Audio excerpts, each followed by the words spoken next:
across this question on Reddit. I wanted to know what could be causing homelessness in such a great deal in the richest country in the world. The comment section was obviously not useful, so I went to DuckDuckGo it. The National Alliance to End Homelessness showed me that there could be many reasons for what causes homelessness. Sometimes, it's even hard to point out what actually causes it.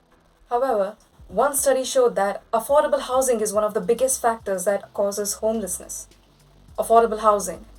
That means people with low-income jobs cannot afford homes. The fact that people with jobs cannot afford homes was off-putting to me.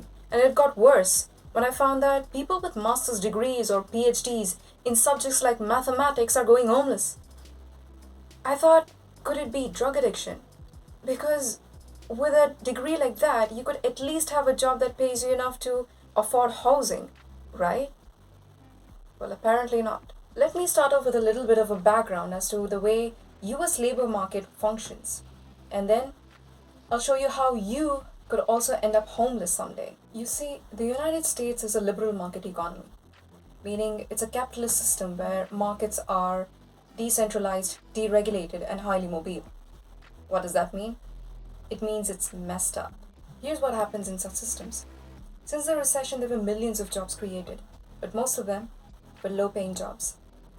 And because the markets are deregulated, companies had the opportunity to comply by the rules only on paper. And in real life, they followed underhanded practices. The reason they give? To stay ahead of their competitors when it comes to prices. The national minimum wage is, however, ridiculously low that the employees are exploited in the name of employment. The federal minimum wage has remained at $7.25 for the last 12 years, while the true living wage is supposed to be between $20 to $26. That's about 260% more than what it is. But the CEOs are paid 275 times more than an average employee at their companies. And the reason they give for such an atrocity? The key executives are critical for a company's success. What's worse is that the cost of firing an employee is not high if he or she is not well paid. Moreover, the US Department of Labor says there is no requirement in the Fair Labor Standards Act for severance pay. Severance pay is a mere agreement between an employer and employee. So if you, as someone who is new to jobs or has no idea of such labor standards, did not ask for severance pay to be added in your contracts, then God bless you. Has it always been this bad? Well, not really. You see, until the 1950s, the US enjoyed what its states today are in dire need of: collective agreement and training. Before the Second World War, the country had apprenticeship programs and unions, which worked hand in hand with the employers and government to set wages, benefits, provided training, improved working conditions, and much more. However, after the Second World War, union-free zones increased, and to this day, the country and its employers keep unions at arm's length. Take the example of the most recent Amazon union story. In April this year, employees at Amazon voted to join the union. It was a landslide victory and first of its kind.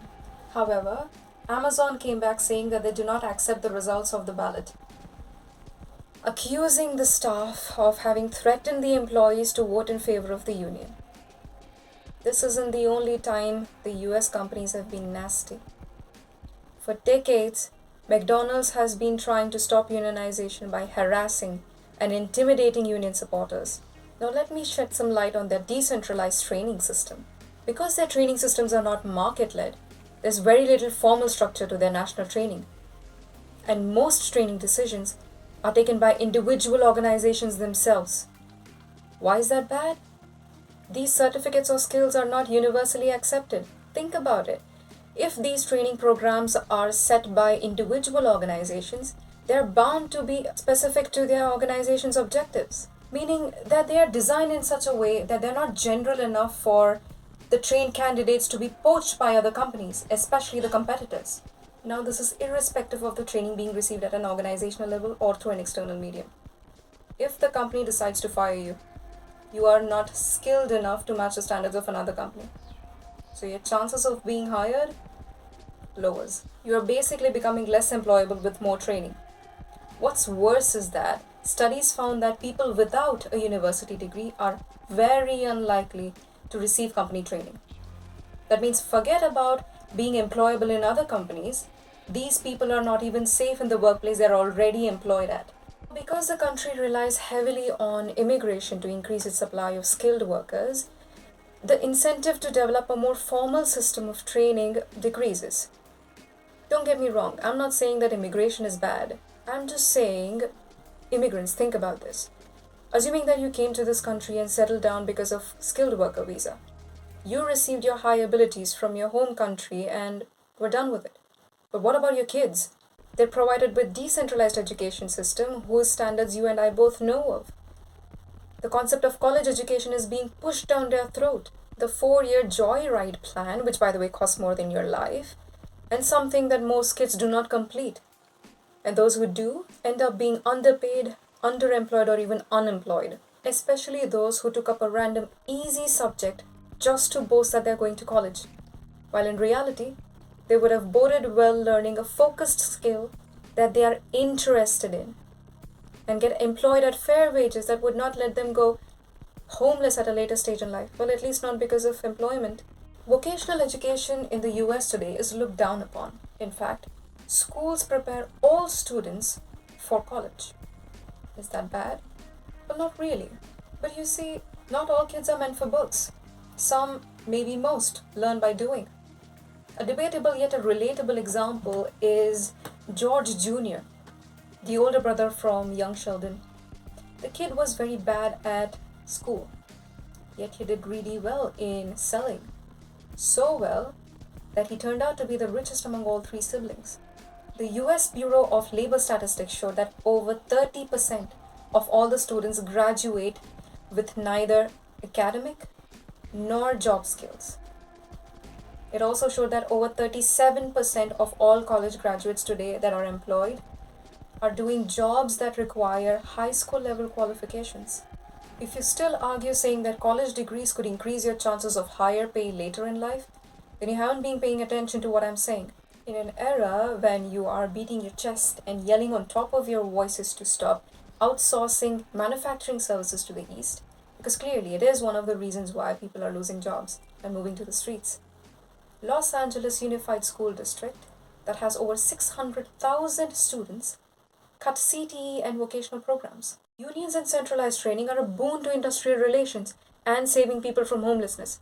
Take the example of Germany and Denmark. The presence of social partners and them working together for the benefit of all is what's the need of the hour. When unions are put in place, they act as a non-biased third party who put forth the issues of workers today and fight for their rights. Rights such as severance pay, good working conditions, retraining, and better wages. Nick Hanauer in his TED Talk mentions how it is obvious that by increasing minimum wage, you don't have to shut down your restaurant.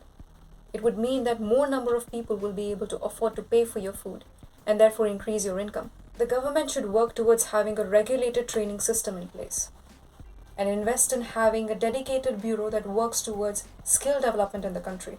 Push to have public vocational training institutions by the government in every city, just like how we have schools. Because let's face it, just like how receiving basic education is important for everyone, so is attaining skills to survive. Companies could be made to pay a certain amount every year to the training and apprenticeship programs that are governed by the state's regulatory authorities and receive tax concessions on every payment. This will not only make the companies invest more in training, but also make the government liable to the Employees Association to provide high quality and high standard training systems and programs. The system could include rotational trainers from every large company, while they come up with and implement their own curriculum of training that are practiced at their respective companies. This way, companies don't have to worry about skill or manpower poaching, and individuals, they get to receive skills that are transferable and of their interest, without having to pay too much time or money on it, as opposed to a university education. There are enough vacant houses, but if people are unable to afford to pay to live in them, even affordable housing will not help in the long run.